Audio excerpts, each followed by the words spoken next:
Nós estamos no Conservatório Carlos Gomes, um reduto campineiro das artes, como esta aquarela de Lélio Coluttini, obra rara desse artista que esculpiu o busto do maestro Carlos Gomes e que faz parte do acervo do Centro de Ciências, Letras e Artes de Campinas. No programa de hoje, nós vamos contar um pouco da história de 90 anos do Conservatório. O Terra de Carlos Gomes já está no ar.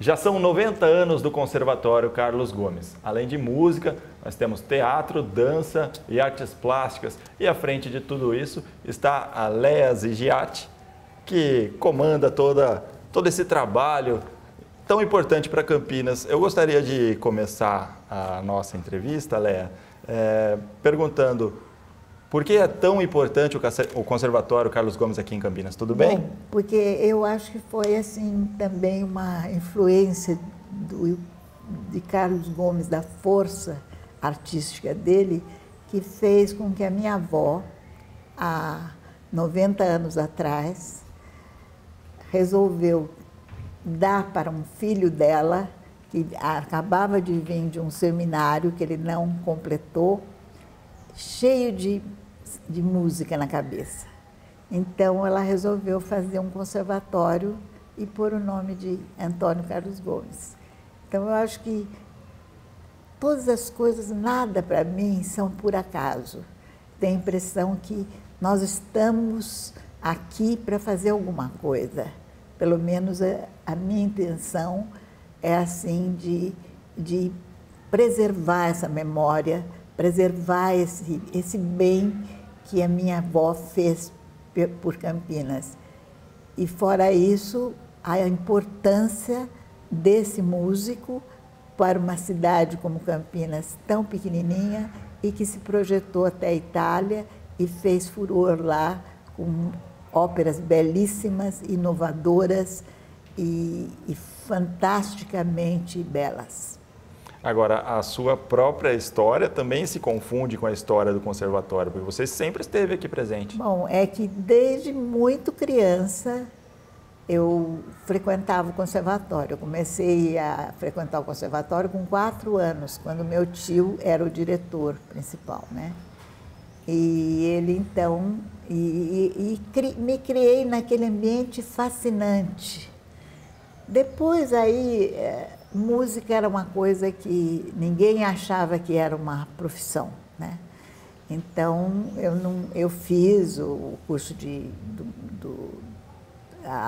do conservatório, que era oficial, mas não era a minha área, a música só. Então, eu fiz outras coisas, fiz faculdade de Direito e fiz um concurso para jornal, que até você disse que me conheceu no Diário do Povo. Lá eu consegui entrar e conheci jornalistas maravilhosos, mas o conservatório sempre ficava na minha cabeça. E quando eu tive a oportunidade, que meu tio não queria mais prosseguir, já tinha feito 35 anos dessa escola, ele queria passar ao conservatório. A filha dele não quis e eu falei para o meu pai, eu gostaria. E peguei o conservatório, muito jovem ainda, tinha acabado de me formar na faculdade, mas não era, eu sabia que não era a minha. E aí, quando eu peguei o conservatório, eu falei, bom, agora o que eu preciso é engolir música. Fiz tudo quanto era curso que era possível para poder me entrosar dentro desse mundo maravilhoso e poder fazer jus à confiança da minha avó, do meu tio e do próprio Carlos Gomes, e fazer jus a essa figura maravilhosa que é o nosso patrono.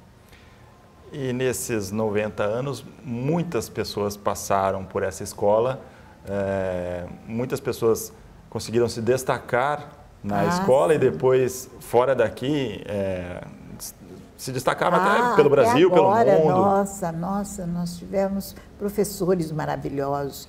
O próprio Orlando Fagnani, que fez aquela cantata tão bonita, ele fez a música e fez outras obras que a gente está querendo gravar para que as pessoas conheçam esse talento desse compositor. Foi um grande músico. Teve o meu próprio tio, que era um professor admirável, com uma linha impecável dentro da direção do conservatório, uma linha de seriedade, de preservar realmente o que interessava de música. Porque é muito perigoso o mundo que nós estamos vivendo, da gente cair numa mediocridade, cair numa coisa que não tem um sentido de formação. E eu me empolguei com as novidades que estavam acontecendo no domínio infantil. E foi isso que trouxe para o conservatório toda a vida artística que a gente conseguiu a partir dali.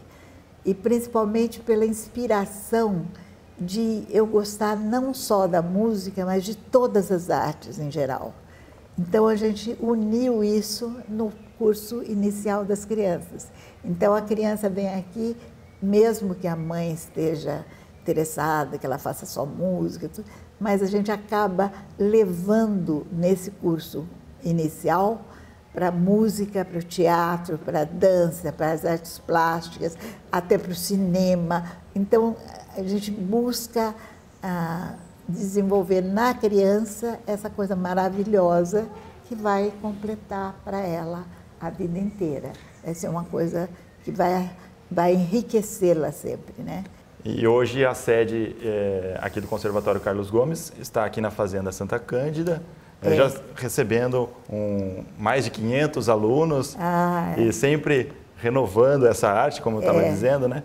E nós vamos acompanhar agora a parte desses alunos, né? Uma pequena parcela desses alunos para apresentar o trecho inicial da ópera O Guarani, de Carlos Gomes. Vamos acompanhar.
Léa, nós vimos agora esses jovens interpretando uma canção tão difícil e com instrumentos até rudimentares, rudimentares, né? Um apitinho que simula o som do passarinho. Mas isso eu catava, eram coisas que a gente, naquela época que a gente se empolgou por uma bandinha, então eu procurava instrumentos diferentes mesmo, usar o brinquedo da criança como som. Aliás, nós entramos exatamente numa época em que eu tive um professor maravilhoso na Unicamp, num curso assim, de extensão que eu fiz, que foi o Kuykeroyer, era o Joachim Kuykeroyer, era um alemão com ideias maravilhosas, e ele dizia que agora a música era diferente, era a universalidade de sons à disposição das pessoas para que elas fizessem música. Então não era só o violino, nem só o piano, nem só a voz, qualquer coisa poderia ser. Então isso aí me empolgou demais. Então, porque nós temos que pensar o seguinte, tudo é uma evolução, a gente não pode parar no tempo. E essas crianças exigem da gente que a gente descubra o novo mundo para elas. Mas uma coisa muito importante também é que o passado é uma coisa preciosa que a gente também não pode esquecer. A tradição. Então, por isso que o nosso símbolo é o coreto. Porque o coreto é uma soma de tudo isso. Da música, da tradição, da arte, do lazer, é tudo. Então, nós temos que passar para a criança essa possibilidade de fazer também a música do seu tempo. E a música do seu tempo exige que a gente use todos os sons. Então, isso nós não vamos poder limitar a nosso trabalho só nas coisas que nós já sabíamos. Tem que partir para outras novas. Por isso que a gente conta com pessoas também muito avançadas, como é o Amadeu, como é a Roberta, como é o Rafael. Então, os jovens que vêm têm sempre coisas novas para trazer para a gente e para ajudar a gente a preservar aquilo que nós respeitamos, que nós queremos preservar, que é a música e também a música de Carlos Gomes e de todos os campineiros que produzem aqui. Bom, nós vamos então acompanhar agora, Léa, a sua composição, o hino da iniciação artística, com essas crianças, os alunos aqui do Conservatório Carlos Gomes.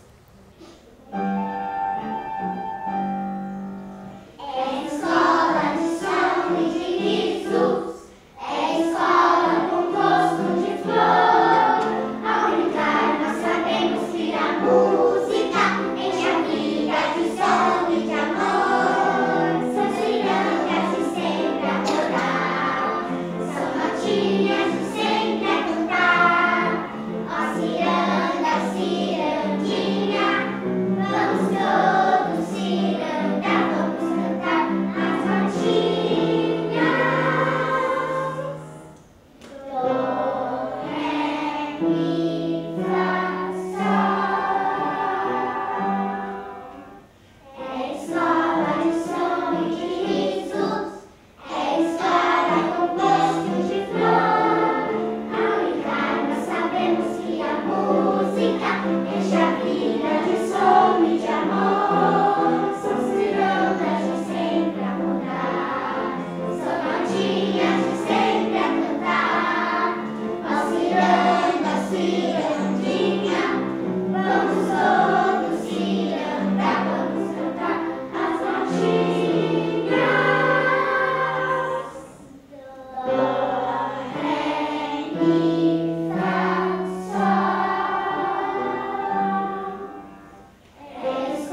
Conservatório Carlos Gomes foi fundado em 1927 e logo no começo dessa história, em 1931, um outro grande compositor veio para a escola, que ainda não era nessa sede, era lá no centro de Campinas. O Heitor Villa-Lobos fez uma visita e deixou um bilhete para a escola. Lindo, né? E o que isso representa? Bom, o que representa é que nessa época nós éramos o único conservatório de Campinas e ele nos deixou uma mensagem inesquecível, né? Conservatório de paz, conservatório de harmonia em tempos de revolução.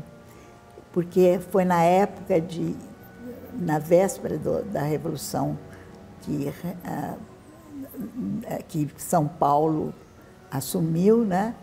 E foi muito importante. E ele estava visitando todo o país para desenvolver a ideia de um coral infantil, de um coral de estudantes, de que a música invadisse as escolas. Então, ele se sentiu muito feliz de ter encontrado o conservatório aqui em Campinas. E eu soube que isso foi muito bom para nós, e principalmente pelo que ele representa como continuidade da música brasileira, porque ele também é um gênio que ultrapassou todas as expectativas, o Villa-Lobos, né? Agora, um outro maestro que também fez um trabalho muito importante aqui em Campinas, o Benito Juarez, certa vez disse que uma instituição que dure por 10 anos neste país merece ser respeitada. O Conservatório Carlos Gomes já tem 90 anos, então ela merece ser 9 vezes mais. Isso. É isso que eu guardei essa frase do Benito, e eu era uma fã muito grande dele, fiz várias reportagens sobre o trabalho dele e sobre a importância que ele trouxe para Campinas, o respeito que ele teve por Campinas. E pelo nosso trabalho também, porque nós fizemos várias coisas junto com o Benito também. Não foi só agora que o Toro nos deu essa oportunidade, nós já tínhamos tido algumas coisas bem bonitas feitas com o Benito. E aproveitando isso que a senhora está dizendo, o Conservatório Carlos Gomes se apresentou recentemente, agora no mês de setembro, um mês dedicado a Carlos Gomes. O Conservatório se apresentou junto com a Orquestra Sinfônica Municipal de Campinas. E eu gostaria, desde já, agradecer que a senhora pôde nos receber aqui no Conservatório para fazer essa entrevista, esse programa. Muito obrigado, Léa. Eu que agradeço demais a sua atenção, e realmente foi uma felicidade muito grande poder tocar nessa... Eu já estou avançada na idade, talvez seja uma das últimas apresentações que eu possa fazer assim, mas foi muito lindo apresentar com a Sinfônica de Campinas, da qual a minha filha faz parte integrante há muitos anos, é a Lara Zigatti, e como cellista principal da orquestra, né? Então, essa é uma satisfação muito grande que eu tenho. Muito obrigado mais uma vez. Nós vamos acompanhar essa apresentação. A gente se despede aqui.